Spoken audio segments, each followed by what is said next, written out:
Oi, gente, estamos aqui na nossa entrevista de estreia, no nosso Gustavo Lopes e Você, na TV Sim, estreando a primeira entrevista com muita alegria, com muita honra. Eu já queria que ela tivesse ido lá no podcast anterior, aqui deu certo. Estamos hoje com a Gisele Ramos, jornalista, paulista radicada em Belo Horizonte. Muito obrigado, Gisele, por você estar aqui com a gente. Eu que agradeço, uma honra, tá? Ser a primeira aqui desse projeto tão legal de vocês, nesse lugar lindo. Projeto, assim, bacanérrimo. Pode imaginar, a honra é minha. E realmente aqui é muito bonito, né? Quando eu cheguei aqui a primeira vez, eu fiquei impressionado. É uma estrutura Lindo, lindo. que Um espaço impressiona. lindo, assim. Você vê que é tudo moderno, né? Não, nós vamos mostrar os bastidores aqui, né? A Helena tá ali, a Helena vai fazer uns vídeos, nós vamos mostrar os bastidores aqui no Instagram, lá no @Gustavo Lopes e Você. Ô, Gisele, eu comecei dizendo, né, que você é paulista, radicada em Belo Horizonte, em Minas Gerais. Você veio pra cá muito novinha? 1 ano de idade. Eu nasci em São Mineira. Paulo, capital, né? Então eu sou paulistana. Paulistana. Que eu acho chique falar isso, Mas né? é chique mesmo. Eu brinco assim, quando alguém fica me zoando, você fica falando que é paulistano. Eu falo, gente, eu trouxe a roda aqui para BH. O povo brinca. Mas meus pais moravam lá, foram tentar a vida lá. Eles são daqui, né, de Minas, são do interior de Minas. Foram tentar a vida em São Paulo, mas viram que realmente era mundo cão, né, muito difícil. E aí, depois que minha mãe engravidou, meu pai falou, não, vamos embora dessa cidade, aqui a gente não vai ter futuro, vamos voltar para BH, minha família toda estava aqui, né, minha avó, então assim, toda uma rede de apoio, e aí eles voltaram. Eu me considero mineira, assim, mas eu gosto de falar que eu sou paulistana. Não, mas é legal, porque É não deixa de ser legal. diferente, mas com 1 ano, o seu mineiro fala que não tem sotaque, mas a gente tem sotaque, viu? Mas Tem mineiro gosta de falar que sotaque. não tem, mas tem. Tem demais. Inclusive, tem gente que força muito. Às vezes, quando a gente vê uma esquete ou, né, uma piadinha assim, o povo até exagera muito, né? Mas a gente tem um sotaquezinho bem cantado. E aí eu ia falar isso. Para além do sotaque do mineiro, eu acho que a Belo Horizontina, principalmente, tem um sotaque muito típico da mulher de Belo Horizonte, que é esse arrastado. É. Uma E, coisa meio tímida, né? exatamente. E assim, os meus amigos que são de fora falam, nossa, mas as mineirinhas falam bonito demais. Né? Esse sotaque é isso, é meio tímido, meio. Eu não sei se tímido é a palavra, mas não só. É carinhoso. Eu acho que o mineiro, em geral, tem um jeito carinhoso de tratar as pessoas. É meigo, É né? meigo. Esse é o termo. É É meigo. meigo. É. E aí você veio pra cá, criada, filha única, Não, tenho 2 irmãos. mais velha. Mais novos. Mas Eu sou a mais você velha. é mais velha. Então, sua mãe engravidou lá em São Paulo, seus pais vieram pra cá e seus irmãos, então, são mineiros naturais de Minas Gerais. Naturais de BH. De BH. De BH, os 2 nasceram E aqui. quando que o jornalismo entra na sua vida? Olha, quando eu fui fazer vestibular, eu cheguei a fazer vestibular para direito, porque era uma coisa que eu queria, mas a minha mãe falava: você tem que fazer jornalismo, você escreve bem, aquela coisa clichê, né? Você lê muito, escreve bem, fala bem, você tem que fazer jornalismo. Falei, será? Então não tô fazendo nada mesmo, vou fazer um vestibular para jornalismo. E aí acabei passando lá no FUMEC. E é numa época que o vestibular era difícil, né? Dificílimo. Hoje nem existe mais, hoje é Enem, e tem lugar também que você tropeça na porta, eles te dão a bolsa, uma bolsa, é isso aí. Naquela época era dificílimo entrar. Dificílimo. Eu tomei pau na Federal, fiz comunicação social lá, era 36 por vaga na época. Assim, foi muito, muito difícil. E eu nunca fui uma pessoa tão estudiosa, sabe? Eu era aquela menina que passava ali com 60, 70, apertada. Mas aí eu decidi fazer, não passei para o direito também, fiz direito na PUC e passei na FUMEC. Falei, então vou fazer. E comecei com aquela ideia de tentar, eu queria jornalismo impresso. Queria trabalhar no jornal impresso, os 4 primeiros anos foram mais teóricos, e aí quando a gente entrou no 5º período, começou... Os 4 primeiros períodos, então, mais teóricos. Isso, os 4 primeiros períodos. Que é mais ou menos a metade, são 4 anos de curso. Os 2 primeiros anos são mais teóricos, depois começa a prática. Tá. E aí a gente começou a vivenciar. A gente tinha um jornal laboratório lá, tinha a rádio da FUMEC, que foi uma grande escola com Getúlio Nuremberg, né? Professor incrível. Aí tinha aula de fotografia e aí veio o telejornalismo. Aí eu me apaixonei. Falei, não, é isso que eu quero, né? Eu nunca tinha pensado assim, mas falei, é isso que eu quero. Então, na faculdade, eu já arrumei um estágio na Band. Apareceu para mim, assim. Então, Band TV. Na Band TV. E aí, desde então, são 24 anos. Uau! 24 anos de televisão. Eu nunca fiz outra coisa. Aí você foi pro estágio na Band. Aí formei e comecei a trabalhar na TV Horizonte. Foi meu primeiro emprego, assim, contratada mesmo. E da TV Horizonte eu fui TV Câmara, fui subindo, assim, né? Fui indo para TVs maiores, aí fui para o futebol. E aí depois voltei para a Band, já também como contratada para apresentar o jornal. E desde então foi, assim. Eu acho legal quando você fala da formação em jornalismo, porque a gente tem muitos jornalistas ou pessoas que trabalham com jornalismo que não são formados em jornalismo. E muita gente. E hoje no mundo, que a gente tem isso aqui, todo mundo vira uma espécie de repórter porque reporta as coisas, né? O que é a importância? Eu acho isso legal falar até pro pessoal que quer ser jornalista, quer ter aí um canal de notícia no YouTube, no Instagram. Como é a formação técnica, né? Qual que é o diferencial? Você consegue, quando você está vendo alguém trabalhar ou reportar alguma coisa, você consegue identificar, poxa, esse cara é jornalista formado. Não, esse aqui não é. Dá para ver? No vídeo, por exemplo, não dá para ver. Eu acho que você tem que ter uma convivência ali, porque a gente sempre fala assim, olha, eu estudei 4 anos à toa, não. Eu tive aula de ética, né? A gente aprende como fazer o jornalismo sério. Porque é isso que você falou, hoje em dia qualquer pessoa pode ser um influencer, ele põe um microfone na mão e faz. A gente vê isso muito, inclusive, no esporte. E fala muita bobagem, muitas vezes. Não são todos. Não, mas muitos sempre falam. E com essa não exigência do diploma, isso agravou ainda mais essa situação. Porque hoje todo mundo pode ser repórter, todo mundo pode ser um apresentador. Tem televisão que chama influencer para ser apresentador, ao invés de um jornalista. Então, isso é muito sério. Porque a gente tem uma base de tudo, né? De filosofia, de tudo na faculdade. Da ótica e semiótica. Isso. Tem tudo. Tem, assim, a gente lê... Tem técnica. Tem técnica para tudo. Você vai escrever, você tem lá a cabeça da matéria. O lead. Tem gente que não sabe nem o que é lead. Porque não estudou para isso, né? A comunicação, ela é tranquila. Acho que todo mundo pode se comunicar, mas se você quer fazer o jornalismo mesmo, você tem que saber a técnica, você tem que saber a seriedade que é isso, porque por mais que as coisas estejam evoluindo, né, hoje as redes sociais, as notícias vêm acompanhadas de opiniões, né, de um enquadramento ali ideológico, mas a base ela tem que ser muito bem feita. O que é a base, o jornalismo? É a apuração, é ouvir os dois lados, é contextualizar isso, né, e tentar lutar contra as linhas editoriais, que toda emissora tem, que todo veículo tem. Então, assim, às vezes a gente quer falar de uma coisa, mas não pode, ou você constrói a matéria de uma forma e você tem que mudar ali umas coisinhas porque não pode ser dito daquela forma. Então, você precisa de um conhecimento também para saber lidar com isso. Até para poder argumentar. Olha, mas isso aqui deve acontecer toda hora. Principalmente quando você trabalha, por exemplo, com dados. Porque o dado... Quer dizer, você não pode manipular porque você vai mentir. Mas você pode omitir o dado. Pode omitir. E isso é muito grave. Mas quando você tem o dado, você não tem o que argumentar.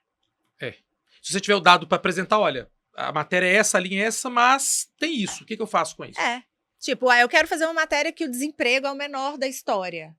A gente tem dados disso. Não, a gente não vai falar sobre isso. Mas então a gente não vai falar sobre nada porque não tem como contestar esse dado. Mas acontece. E até que ponto a falta de formação favorece o ambiente para aumentar a fake news? Você acredita que, pelo fato das pessoas não se formarem, não conhecerem eu vou chamar de roteiro, esse é o termo, tá? Apuração, ouvir os dois lados. Então, tem um caminho a ser trilhado até colocar uma matéria, uma notícia no ar. As pessoas não estão estudando, elas não sabem disso. Elas já querem colocar para depois ouvir o outro lado e talvez para depois apurar. E também não tem o conhecimento da ética jornalística, né? Os limites. Isso é a base. Isso é a base. Isso você aprende na faculdade. Não tem outro caminho.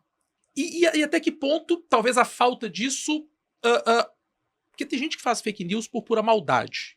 Ponto. Agora, tem gente que divulga fake news por desconhecimento. E talvez a faculdade poderia barrar isso. Com certeza.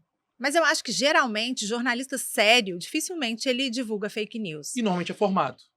É isso. Talvez seja esse seja um dos gatilhos ou das diferenças. Com certeza. E por que não tem uma regulamentação, um órgão como o AB, um CRM, para poder...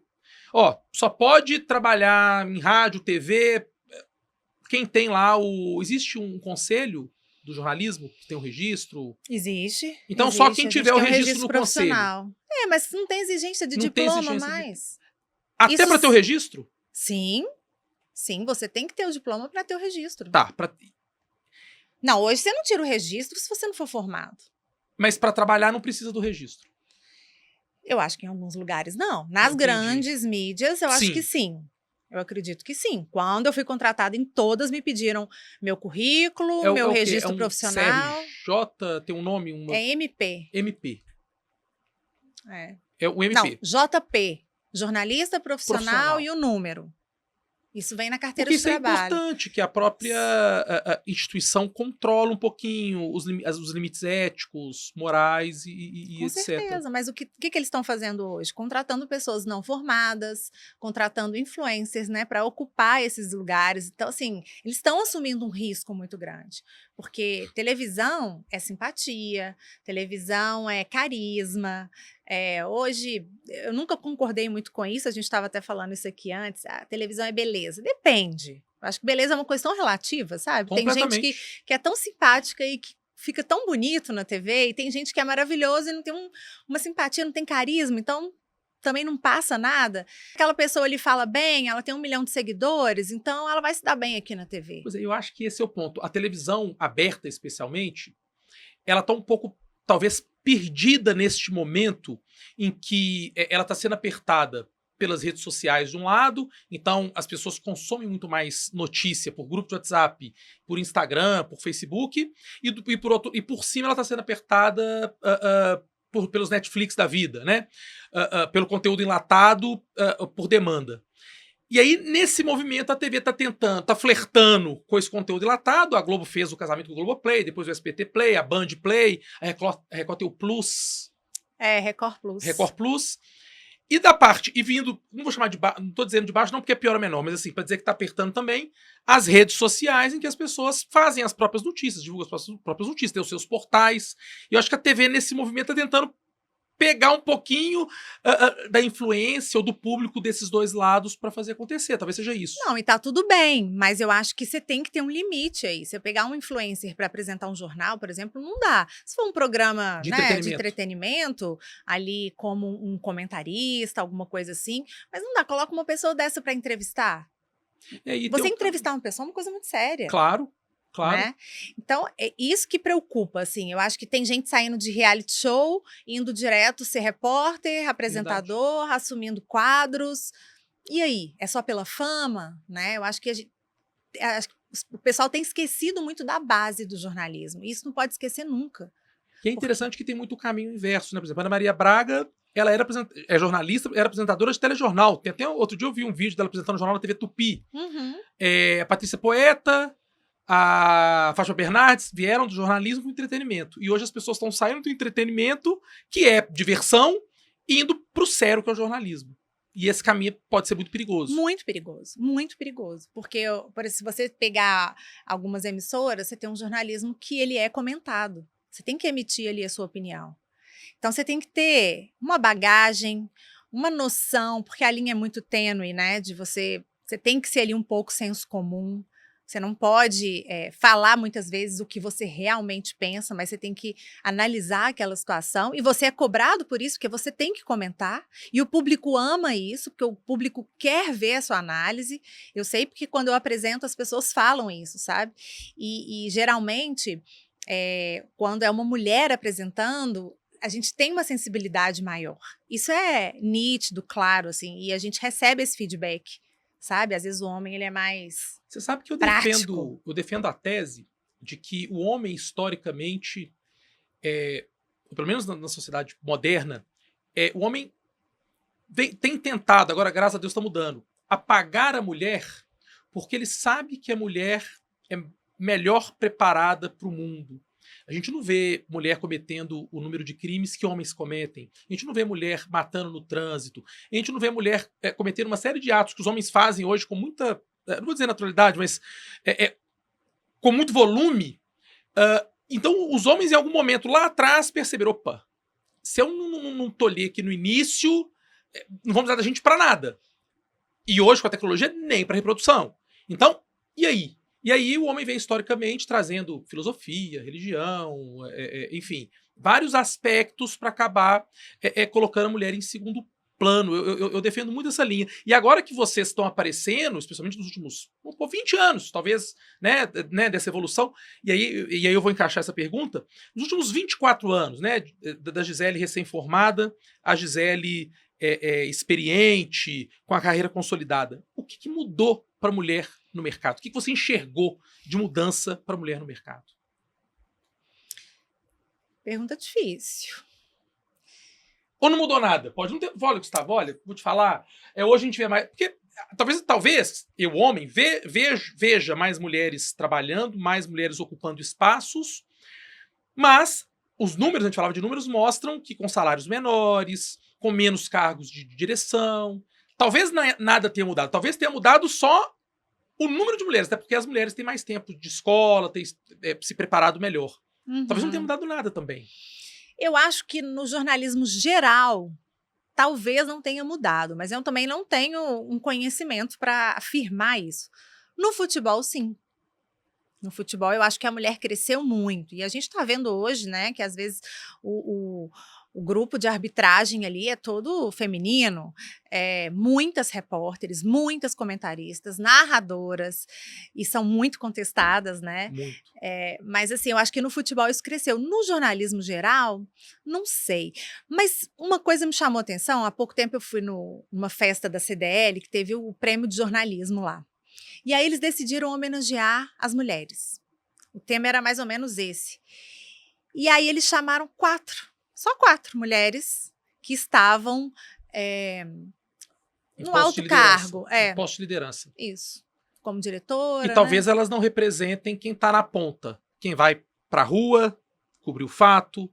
Mas eu falo assim, eram só 4. Ah, ok. Do volume de pessoas em cargos de direção, se fosse havia chamar somente os homens, 4 mulheres. Não ia caber no palco. 4 é uma conquista? Mas... assim, o meu sentimento de sociedade é esse. As mulheres, elas vêm crescendo no quesito participação, mas elas ainda não conseguem chegar em níveis superiores. E as mulheres, por mais que tenha mudado, e esteja mudando, ainda bem, tem a história talvez dupla ou tripla jornada. Você é casada e tem 2 filhos. Um filho de 4 anos. Dona de casa. Dona de casa. Isso torna tudo mais difícil também. Com certeza. Eu acho assim, se a gente pensar com a cabeça da empresa, contratar uma mulher é complicado. Porque a mulher, ela vai engravidar, ela vai ter a licença maternidade. Se o filho ficar doente, quem vai faltar ao trabalho é ela, não vai ser o pai. Ela vai faltar para ficar com a criança, para acompanhá-la no hospital. Então, assim, nesse ponto, as empresas, elas são meio machistas, né? Porque realmente a mulher, ela tem essas peculiaridades que são fatos, né? São não fatos, são opinião. Sim. São fatos. E todo mundo tem uma mãe, ou o cara tem uma esposa, tem uma filha, ele tem que entender isso, né? Mas, assim, a mulher ocupar hoje um cargo de liderança... eu não sei se o salário é o mesmo. Se, por exemplo, hoje você é diretor, você sai e eu entro. Será que eu vou entrar com o mesmo salário que você ganhava? Não sei. Os números indicam que não. Na média, não. Pois é. E é isso, quando as pessoas criticam a questão do feminismo, o feminismo é exatamente isso. É a luta pelos direitos iguais. Eu não quero ser melhor que você. Eu não quero ser igual a você. Eu quero ter o mesmo valor que você. Nos mesmos espaços, ter o mesmo valor. Nos mesmos espaços, exatamente. Não tem o lugar que é da mulher e o lugar que é do homem, não. Não tem. Todo lugar é para todos. Competência. É competência. Mesmo que seja num ambiente masculino, vamos supor, no futebol. Por que uma mulher não pode ser 1000 vezes melhor juíza do que um homem? Isso tem a ver com competência, não tem a ver com o fato dela ser mulher. Óbvio. E no futebol, trabalhando no futebol com o ambiente masculino. A gente até falou isso aqui em off. Você já passou por alguma situação que o fato de você ser mulher tenha levado a uma situação constrangedora, desagradável? Não foi nem constrangedora, mas foi desagradável, assim. Na época, eu estava cobrindo um dia de treino no Cruzeiro, na sala de coletiva, eu fiz uma pergunta para o Dagoberto. E assim, muita gente não entende, porque a gente que trabalha em TV, quando a gente vai fechar uma reportagem, a gente precisa, às vezes, fazer umas perguntas óbvias para a gente ter a resposta que a gente quer para colocar ali na reportagem, porque a nossa pergunta não aparece. É verdade. Né? Então, a mãe do cara morre, eu pergunto para ele, você tá triste? É óbvio que ele tá triste, mas eu preciso perguntar isso para que ele responda, eu tô arrasado, eu tô despedaçado. E acaba contando um pouquinho do caso. E aí eu fiz uma pergunta que eu precisava de uma resposta óbvia do Dagoberto. Só que o Dagoberto é um cara, ele é um cara diferenciado, ele é inteligente, ele é um cara estudado. Ele é bem diferente dos outros jogadores de futebol, que geralmente estão ali tímidos, não sabem o que falar, vão pelo senso comum, aquelas frases prontas, né? Eu acho que se fosse qualquer outro jogador ali, ia me responder ok. Mas ele não.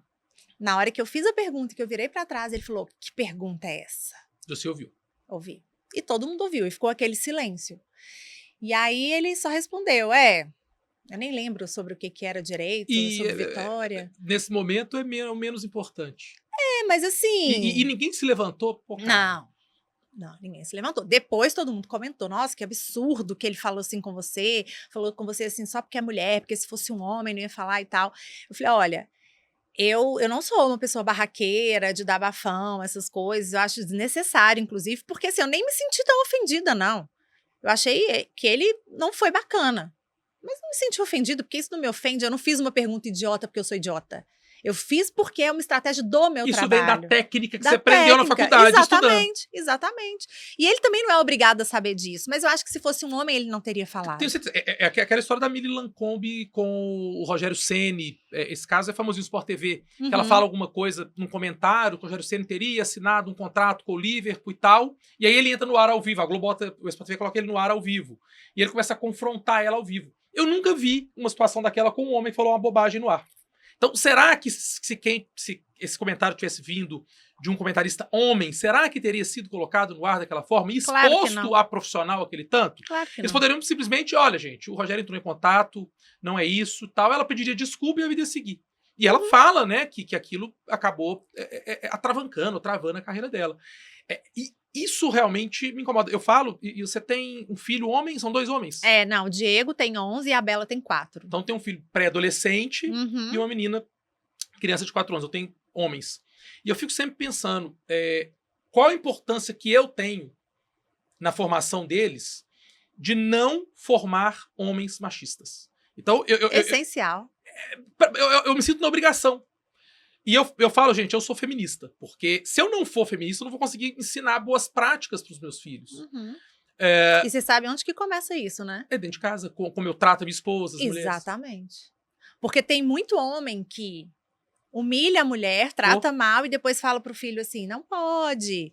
Você não pode tratar a mulher assim. Você não pode fazer assim com sua coleguinha porque ela é mulher.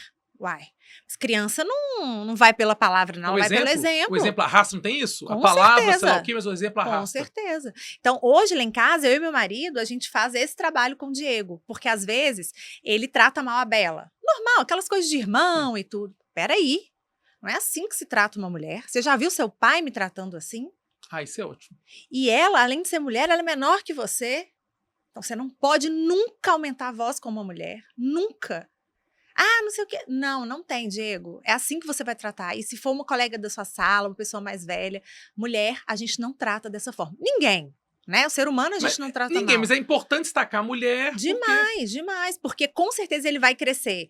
Né? A gente sabe, né? A criança ela tem um mundo aí que a gente não tem acesso, que é internet, rede social. A própria escola, a gente não sabe o que acontece lá. O que ela vê lá, o Diego pode ter um amiguinho que o amigo vê o pai agredindo a mãe e acha que isso é ok. Então, eu preciso muito trabalhar isso dentro de casa. E eu tô fazendo a minha parte. Se ele vai cumprir isso, vai exercer isso, eu não sei. Mas a minha parte eu tô fazendo. Mas vai aprendendo em casa, vendo o exemplo, vai. E a Bela a mesma coisa, né? Porque a Bela também precisa entender como ela tem que ser tratada.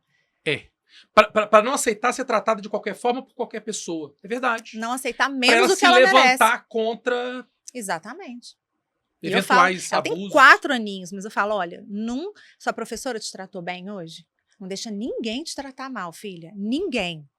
Ela não entende ainda, mas o fato de tratar mal não é só porque ela é uma criança, mas porque ela é mulher também, né? Então a gente sabe que isso começa desde pequeno ali. A mulher, ela vem numa... Ela vai sendo formada, mulher, e vai vendo as coisas. Ela é desfavorecida desde pequena. A claro, verdade é essa. Claro. Né? Então, é um trabalho árduo, assim, eu tô atirando para os dois lados, sabe? Trabalhando meu menino e trabalhando ela também. Os dois polos, né? Uhum. Quem vai precisar oferecer o bem e quem muitas vezes vai ter que precisar pedir o bem. Porque é claro que o homem branco, hétero, já larga na frente, né? Aquela história da meritocracia, ela de fato não existe. Você cobriu Brumadinho? Brumadinho e Mariana. Brumadinho e Mariana. É. Como é que foi aquela loucura de bastidores? Como é que foi cobrir aquela tragédia? Eu acredito que Brumadinho tenha sido a maior do estado de Minas Gerais, uma das maiores do país. Acho que foi do mundo, né? Tragédia ambiental foi do mundo. E o número de mortos, uma das maiores, Uma das maiores, 272 pessoas, né? A Vale não conta 272 porque 2 mulheres estavam grávidas. E eles acham que esses bebês não são vida. Então eles falam 270. Mas se fosse para falar que não podia abortar, eles iam achar que é vida. Tipo isso. Quem garante que essas gravidezes iam vingar? Essa é a fala deles. Entendi. Mas eu falo, são 272 mortes, né? Mariana aconteceu primeiro, foram 19 mortes, mas eu achei Mariana mais pesado, assim, no sentido de energia, sabe? Porque eu andei naquela lama fresca, eu vi sapatinho de criança, aquelas cenas que a gente vê às vezes na televisão, você sentia aquilo de perto, foi muito pesado.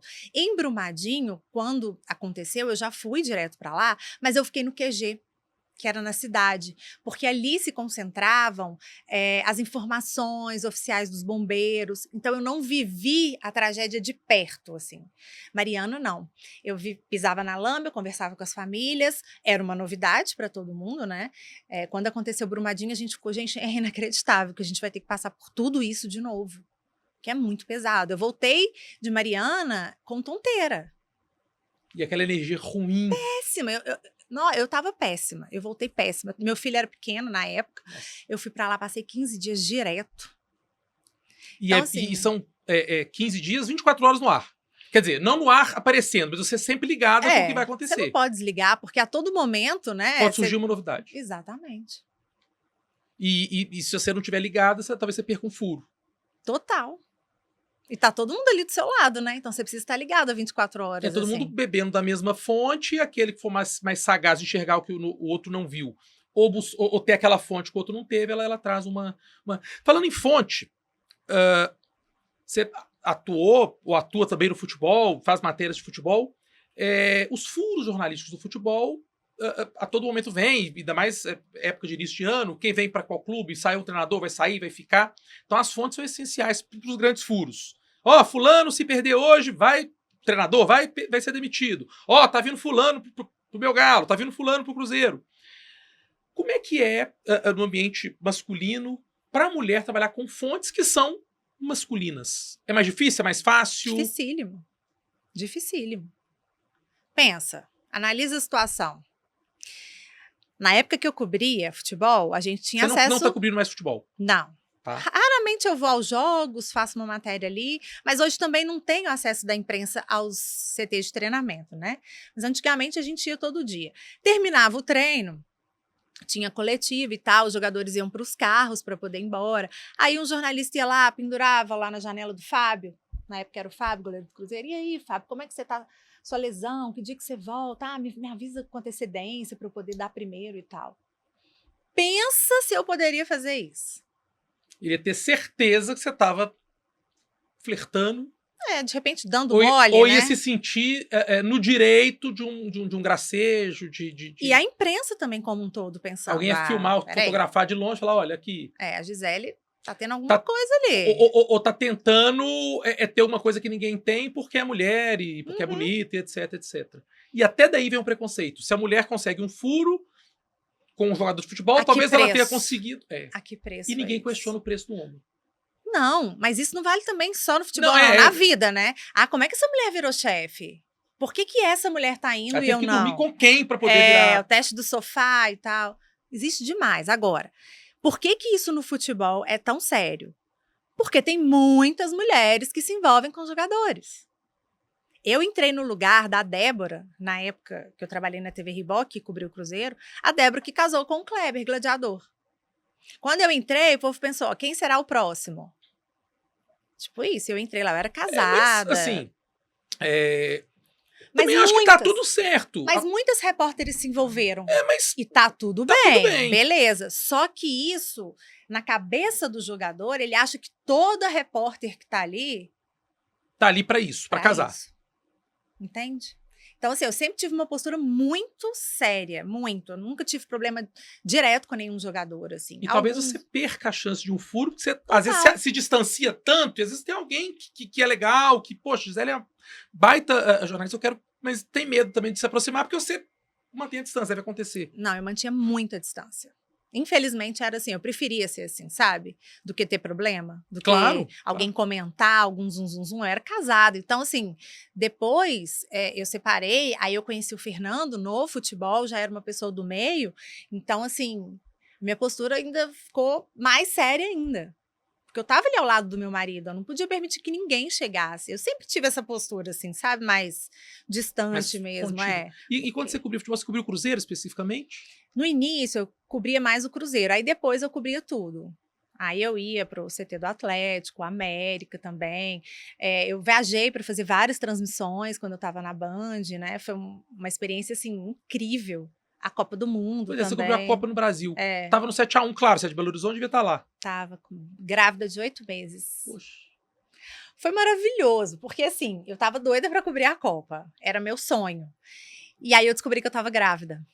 Eu falei, poxa, mas bem agora, não estava nos planos ficar grávida agora, como é que eu vou fazer e tal? Mas deu tudo tão certo, eu trabalhei até um dia antes do Diego nascer. E na Copa, acabou que eu virei notícia no mundo inteiro. Porque, assim, o pessoal, eu cobria muito o Chile, lá na Toca da Raposa. E aí, os chilenos falavam que as mulheres, quando ficam grávidas lá no Chile, elas já saem de licença no 7º mês. E eu tava ali super grávida, tava um calor, ficava lá na porta, sem beber água, sem fazer xixi e tal. E assim, eu dei entrevista pra rádio coreana, japonesa, pros chilenos e de barrigão, tal. 8 de meses. Barrigão. Foi incrível. Foi a maior experiência da minha vida, assim. Eu amei trabalhar. E tiveram 2 jogos legais aqui no Mineirão. Um foi contra o Chile, que a seleção brasileira não foi eliminada ali por uma bola na trave do Pinheiro, do camisa 9, que inclusive tatuou, que aquele, você sabia disso, né? Não sabia, não. Aquele jogador do Chile, acho que era camisa 9, acho que Pinheiro. Vocês coloquem, escrevam aqui embaixo o nome dele. Ele dá um chute no final do jogo, vai pegar na trave. Aí vai pros pênaltis depois. Ele tatuou aquela imagem do chute, tanto que marcou. Foi ali que eu fiquei fã do Sampaoli. Ah, é? Ele era treinador daquela seleção. Ele era treinador. Meu olho brilhava quando eu vi o Sampaoli. Eu falava, gente, que cara incrível. Esse cara é muito bom. Ele tinha que um dia vir treinar algum time no Brasil e tal. E aí aconteceu, né? Aconteceu no Atlético. Aliás, em 2020, ele montou uma base legal pro Cuca depois vir com o Hulk e tal, para ser campeão de tudo em 21. Mas aqui no Brasil, ele acabou que não fez um grande... Aliás, ele não ganha nenhum título. Nenhum. Né, há praticamente 10 anos. Me parece que o último título dele, ele ganhou 2 Copas Américas. Plural são as 2 palavras, Copas Américas. Ele ganha 2 competições sul-americanas com o Chile e ganha uma Copa Sul-Americana com o time chileno também, no estado do Chile. Depois acho que ele ganhou o Campeonato Mineiro, talvez. Eu acho que só mineiro. Mas assim, o Sampaoli, ele... Acho que ele não tá bem, sabe? Porque não sei se você lembra na primeira passagem dele, todas as matérias sobre os jogos começava com os pitis dele. É verdade. Você lembra? Ele quebrando cadeira no Mineirão, chutando alguma coisa, gritando, dando cambalhota. Era sempre assim. E no Flamengo ele teve um incidente lá de vias de fato com o Pedro, me parece, também, e acabou saindo do Flamengo. E agora no Atlético de novo. Aí eu perdi um pouco a admiração, sabe? Pois é. Ele, nos finalmente, ele acabou, vamos pôr, estragando um pouquinho a biografia dele com isso. Uhum. Então você teve nesse jogo com o Chile, que o Mineirão ficou em silêncio naquela disputa de pênaltis, e depois no 7x1. 7x1 foi inacreditável, né? Foi inacreditável. No intervalo, quando a gente foi pro intervalo, já tava quanto? 5x0? Acho que eu tava 5x0. Eu saí. eu fui lá para a área da imprensa. Eu falei, eu não vou assistir mais esse jogo. Tava todo mundo bêbado, porque o povo pagou milhões para poder ir agora eu vou naquele beber. jogo. Todo mundo bebendo, e eu não sou assim, porque eu lembro quando o Brasil perdeu a Copa de 98, tinha uma festa programada. Eu não fui a essa festa, porque eu estava realmente triste.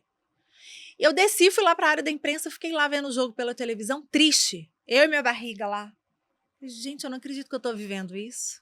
Inacreditável, sabe? Era assim, Aquilo foi uma apagou. decepção, né? Porque perder, né, da Alemanha faz parte do Ok. dentro do jogo. Era um 7-1. 7-1. E a gente é Brasil. Não. Brasil, cara. Não era pra perder de 7-1. Aliás, as últimas 3 derrotas em Copa do Mundo, pra mim, são inconcebíveis. Porque a gente também ficou 24 anos sem ganhar uma Copa do Mundo entre 70 e 94. Mas em 74, a gente disputa o 3º lugar e a gente sai pra Holanda, carrossel laranja mecânica e tal. Ok. 78, nós saímos também na semifinal, perdemos na fase de grupos para a Argentina, aquela história lá do 6-1, que a gente tinha que fazer 5 gols para classificar e tirar o Brasil foi campeão moral, invicto. 82, a seleção que encantou o mundo, a gente sai para a Itália num jogo que nunca mais o Brasil perderia aquele jogo do jeito que perdeu. 86, disputa de pênaltis para a França numas quartas de final, uma França de Platini, Tigana, etc. Ok, aí 90, perdemos para a Argentina de Maradona, vice-campeão do mundo, oitavas de final, mas era a Argentina de Maradona. Então, a gente veio flertando com títulos. De 2002 para cá, 2006 a gente sai para a França, naquele jogo do Roberto Carlos de arrumar a meia. 2010, um jogo para a Holanda que não podia perder, que você vê o Dunga olhando pro banco e fala assim, gente, quem que eu boto aqui? Porque não tinha ninguém no banco para botar. Aí vem 14, 7-1, 18, perder para a Bélgica, desculpa, o Brasil se ganhou a Copa do Mundo pela Bélgica e depois para a Croácia. Então, se o Brasil, quer dizer, já são 24 anos de novo, se o Brasil não ganhar essa Copa do Mundo, vai ser tão feio quanto 7-1, na minha concepção. Verdade. Vai ser horrível. E aí eu fico impressionado com a memória que vocês têm, porque quem trabalha no futebol tem que ter essa memória, né? Eu não tenho. De lembrar jogador, o gol que perdeu e tal. Eu fico desorientada com isso. Mas assim. eu lembro qual de Copa do Mundo. Eu sou fanático com Copa do Mundo. Mas você, como atleticano, com certeza você lembra de várias coisas do Atlético também, sabe? Principalmente dos sofrimentos. Eu lembro a primeira vez que eu chorei, em 87, aquele 3-2 do Flamengo na semifinal da Copa União. Até 2013 foi muito sofrimento, né? Foi muito sofrimento. Eu chorei. Tiveram dois. Eu vou falando assim, 2013 e 2021. E 2016, eu até repito, as Olimpíadas, que o Neymar. Foram contas que eu paguei com o Gustavo criança. Porque 2013 era um título que o Atlético. Que a gente não tinha, que eu precisava ver o Atlético ganhar um título. 21, o Campeonato Brasileiro, que em 87, eu tinha 7 anos. Eu acreditava que tinha que ganhar. E em 2016, aquela criança de 8 anos que acordava, criancinha, para assistir os jogos de madrugada das Olimpíadas de Seul. Uhum. E eu acompanhei. Minhas primeiras lembranças do futebol são essas 3. Copa de 86, Copa União de 87 e as Olimpíadas de Seul de 88. Romário, Tafarel pegando pênalti contra a Alemanha na semifinal e tal. Então essas 3 contas eu paguei com o Gustavo criança lá atrás. Então hoje, sim, eu quero ver o Atlético campeão de novo, eu quero muito que os meus filhos vejam o Brasil campeão do mundo. Acho que tá cada vez mais difícil, mas eu tô até bem confiante com esse ano. Acho que esse ano... Você acha que vai? Eu acho que dá pra acontecer. A gente tem um bom treinador, o Tite, pra mim, comete um erro em 18 que ninguém pode... Perdão, em 22, que não se pode cometer, que o time chorando em campo, ele largou o time jovem, a base dessa seleção, agora chorando em campo depois daquela derrota pra Croácia. O Tite tinha que ir lá abraçar, vambora, vamos lá, isso aí. Daqui a 4 anos a gente volta. Enfim. O Tite, assim, na minha opinião, ele só tem a cara de fofinho. Fala muito bem, é muito bem articulado. Gisele, você apresenta também, a gente vai acabar passando um pouquinho do horário. Você também, além de estar na rua, de estar ouvindo o povo, de estar produzindo matérias, você também apresenta. Uhum. Qual que é a Gisele que se realiza mais? A apresentadora? A apresentadora? É. Apesar de que eu amo ser repórter, porque é minha base, né? A maioria do tempo eu fui repórter. Mas apresentar eu não sei te explicar, assim, eu me sinto muito em casa, eu me sinto muito à vontade, sabe? E, por exemplo, lá na Record, quando é uma apresentação que você tem que comentar mais, isso me trouxe desafios. Porque se apresentar lendo um TP... provavelmente muita gente faz isso, né? A gente fala que não é qualquer um que pode ser apresentador, mas eu acho que quem apresenta faz isso. Agora, você comentar, você ter uma análise ali... Uma opinião ao vivo. Sabe de onde que eu trago essa bagagem? Da rua. As pessoas que você conversou ali. De tudo que eu vivi. Porque cada matéria que a gente faz é tipo uma pós-graduação naquele assunto, né? Eu vou fazer matéria de vacina, eu tenho que entender tudo de vacina. Matéria de economia, de política, de comportamento, de tudo. Você tem que saber um pouquinho de cada coisa. E meu sonho ainda é ser apresentadora. E você pode ir pro entretenimento. Você talvez. acha? Eu acho. Eu me vejo mais séria, sabe? Eu gosto mais de jornal mesmo, uma coisa mais... É muito articulada. O jornal te prende... ele limita. Né? Ele limita. E você tem uma desenvoltura para falar, para conversar, para desenvolver, que talvez o entretenimento seja um caminho interessante. Eu não sei. Talvez você esteja plantando uma pimenta que você nunca pensou. Quem sabe, né? Pois é, pra gente encerrar, voou. Eu fui olhar para monitorar o tempo, já tá acabando. Passa rápido. A gente fala demais. Isso é bom. É sinal que a gente pode fazer um segundo programa. Eu queria que você olhasse para lá e até para um recado para as mulheres. Como é que é equilibrar essa vida corrida, agitada, cobrindo tragédias, cobrindo a vida cotidiana com a Bela, com o Diego, então, com a Gisele? Como é conciliar a Gisele profissional, a Gisele mãe, a Gisele filha e a Gisele esposa? Como é que é isso? Porque para mulher é tudo muito difícil. Eu queria que você falasse até em tom de incentivo para as mulheres trabalhadoras desse país que estão te assistindo. Hoje eu acho que a mulher é muito cansada, né, gente? Quem é mulher acho que vai me entender, porque a gente quer e tenta dar conta de tudo. Só que, graças a Deus, a maturidade está me trazendo um novo pensamento. Eu sou mãe há 11 anos, então antes disso eu me desdobrava entre ser dona de casa e jornalista.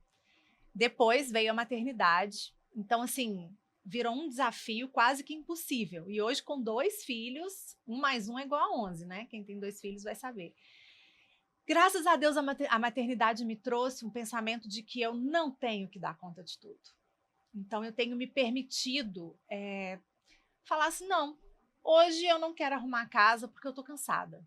Porque hoje eu fiz uma matéria muito pesada na rua. Eu fiz um feminicídio, eu entrei na casa de uma família que estava chorando. Eu desliguei a câmera e continuei ali com aquela família chorando. E querendo ou não, a gente leva isso para casa. Não tem como, né? A gente é preparado para ser blindado. Eu não posso deixar que nada me paralise. Eu preciso ser profissional ali. Mas a gente leva para casa. Não tem como. A gente é ser humano.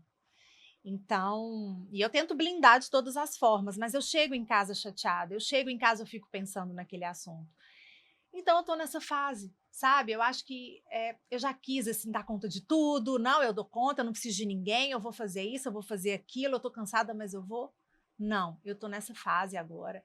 E eu acho que toda mulher deveria chegar nessa fase, porque é só a maturidade que vai te trazer isso. Independente se você é mãe solo ou se você tem uma super rede de apoio, eu penso muito em mim. Eu faço as minhas coisas, eu arrumo tempo para mim, sabe? Para ficar à toa, para ficar no celular, para ir ao salão, para fazer uma massagem. Quando a matéria é muito pesada, o dia é muito pesado, eu prefiro ficar sozinha. Então é isso. A gente não tem que dar conta de tudo, equilibrar todos os pratinhos. Ninguém consegue isso. E você não vai ser menos mulher porque você não está fazendo isso.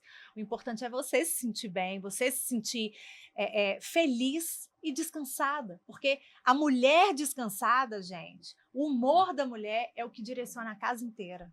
Você vai ser melhor com seus filhos, você vai ser melhor com seu marido, você vai ser melhor com seus amigos, você vai ser melhor no trabalho. Então, isso é só a maturidade, mas eu acho que quem já chegou nessa fase, assim, dá vontade de voltar e ter essa cabeça lá atrás, sabe? Que antes eu tivesse sido assim desde sempre, sabe? Maturidade é maravilhosa, maravilhosa, né? Lugar de mulher é onde ela quiser. Agradecendo a Gisele, e nós vamos fazer mais um, e depois eu quero trazer o seu marido aqui. Esse foi o Gustavo Lopes e Você de hoje. É sempre um prazer estar aqui com vocês. Sigam a gente nas redes sociais e não se esqueça disso. A alegria que eu tô de poder abrir esse projeto de entrevistas com a Gisele, com uma mulher, e que serve de estímulo e incentivo para todas vocês. E Gustavo Lopes e Você te deixa um abraço. Até o próximo programa.